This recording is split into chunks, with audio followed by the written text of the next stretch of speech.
ખેતીની અંદર કંઈ છે નહીં, ખેતી છે એ ખોટનો ધંધો છે. તો હકીકતમાં એવું છે નહીં કે ખેતી ખોટનો ધંધો છે. શું કામ એવું થાય છે?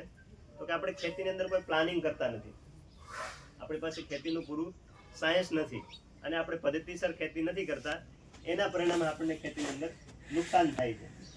આપણે એગ્રોવાળાને આપી દઈએ, રસાયણવાળાને આપી દઈએ, પેસ્ટિસાઇડવાળાને આપી દઈએ, નિંદામણ નાશક દવાઓ નાખીએ, મજૂરના ખર્ચાઓ કાઢીએ, બિયારણ દર વખતે નવું નવું હાઇબ્રિડ લાવીએ. આ બધા ખર્ચાઓ આપણે કરીને છેલ્લે સરવાળો કરીએ તો આપણી પાસે કંઈ વધતું નથી. એટલે આપણે એમ લાગે છે કે ખેતી છે એ હકીકતમાં ખોટનો ધંધો છે. પણ તમે જો એને પ્રોપર પ્લાનિંગ સાથે કરો, આયોજનપૂર્વક કરો, તો ખેતી આજે પણ નફાકારક છે. અને આપણે એટલે તો વર્ષોથી આ વ્યવસાયને પ્રમુખ સ્થાને રાખ્યું છે. આજે પણ ભારતની અંદર સૌથી વધારે લોકોને જો રોજગારી આપતો હોય, આજીવિકા આપતો હોય, તો એ ખેતી છે. એક સમયે તો 70% લોકો છે એની આજીવિકાનો જો આધાર હોય તો એ ખેતી અને પશુપાલન હતું. આજે રેશિયો થોડો ઘટ્યો છે, પણ છતાંય હજી આટલા મોટા દેશમાં, આટલી મોટી વસ્તીની અંદર 50% કરતાં લોકો વધારે એ ખેતી અને પશુપાલન પર નિર્ભર છે. પ્રત્યક્ષ કે અપ્રત્યક્ષ રીતે એ ખેતી પર ડિપેન્ડન્ટ છે. તો એનો મતલબ શું થયો કે ખેતી છે એ રોજગારી તો આપે છે, સૌથી વધારે લોકોને રોજગારી આપે છે. હવે માથાદીઠ ઇન્કમની વાત કરીએ આપણે, તો એમાં એનો રેશિયો ઘણો ઓછો છે. એ શું કામ ઓછો છે? એ જે મેં હમણાં તમને કીધું કે આપણી પાસેથી ખાતરવાળા, બિયારણવાળા, દવાવાળા, ટ્રેક્ટરોવાળા, સાધનોવાળા આ બધા જે પૈસાઓ જાય છે એ આપણા ભાગે આવતા નથી. એ પૈસાની આપણે ખેતીની અંદર બચત કેમ કરી શકીએ, આપણે આપણું ખાતર નિર્માણ જાતે કેમ કરી શકીએ, એના પર જો આપણે કામ કરીએ તો આપણે બચત થાય અને આપણા જે ખેતીના ખર્ચાઓ છે એ ખર્ચાઓને ઘટાડી શકીએ. તો આજે તમે જે ખાસ વિઝિટ માટે આવ્યા છો, જે વિષય માટે આવ્યા છો, એ વિષય છે પ્રાકૃતિક ખેતી.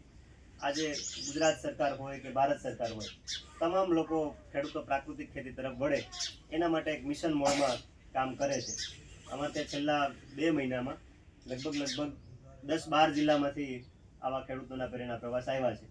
સુરેન્દ્રનગરથી, રાજકોટથી, સૌરાષ્ટ્રમાંથી આવે છે, તમારે ત્યાં બનાસકાંઠા, પાટણ, ડીસા, આ બધા વિસ્તારોમાંથી પણ અનેક ખેડૂત પ્રવાસ અહીંયા વિઝિટ માટે આવે છે. આ બધા પ્રવાસ, આ બધું આયોજન સરકાર શું કામ કરે છે?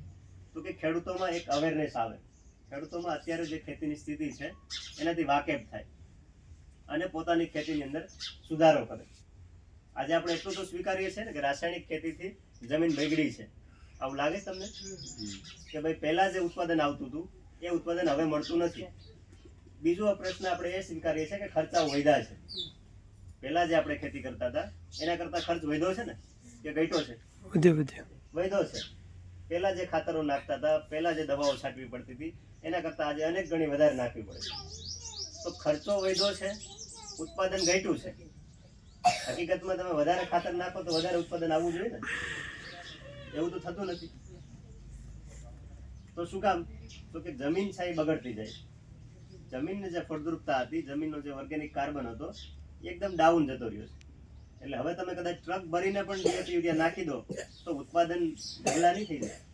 એ તો એક સીમિત થઈ ગયું છે. એ ઉત્પાદનથી તમે વધારી નહીં શકો કેમિકલથી. હા, તમે ધીમે ધીમે જમીનને સુધારો કરશો, જમીનનો ઓર્ગેનિક કાર્બન વધારશો તો ધીમે ધીમે ઉત્પાદન પણ વધશે. આજે આપણે ત્યાં અનેક ખેડૂતો પ્રાકૃતિક ખેતી સારી રીતે સક્સેસફુલી કરે છે અને સારું ઉત્પાદન પણ લે છે અને ખર્ચાઓ પણ ઘણા બધા એમને બચાવ્યા છે. તો સૌથી પહેલા હું એ જ સમજાવું છું કે પ્રાકૃતિક ખેતી શા માટે કરવી છે ને એ આપણે સમજી લઈએ. કેવી રીતે કરવી એ બહુ અઘરો વિષય નથી, બરાબર? કે ભાઈ જીવામૃત કેવી રીતે બનાવવું, ઘન જીવામૃત કેવી રીતે બનાવવું, નિમાસ્ત્ર કેવી રીતે બનાવીને સ્પ્રે કરવો, આ કોઈ બહુ રોકેટ સાયન્સ છે નહીં કે તમને ન આવડે. તમને 1 વખત 2 વખત બતાવી દઈએ કે ભાઈ આ પાણીનું ડ્રમ લેવાનું છે, એમાં ગોબર આટલું લેવાનું છે, ગૌમૂત્ર આટલું લેવાનું છે, ચણાનો લોટ લેવાનો છે. આ 1, 2 વખત 3 વખત તમને સમજાવી દઈએ પ્રેક્ટિકલી, તો તમે જાતે બનાવતા શીખી જાઓ, વાપરતા શીખી જાઓ. આવડી જાય કે ના આવડી જાય? એમાં કંઈ અઘરું છે કે ભાઈ અમે ભણેલા નથી ને અમને વાંચતા નથી આવડતું તો નહીં આવડે?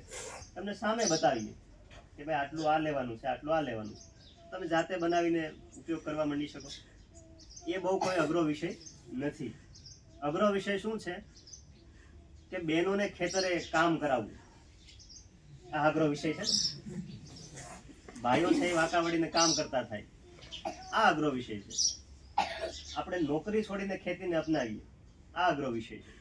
અમારે ત્યાં તો સૌરાષ્ટ્રમાં હું ઘણી વખત કહું છું કે ખેડૂતો બાઇક લઈને ખેતી કરે છે.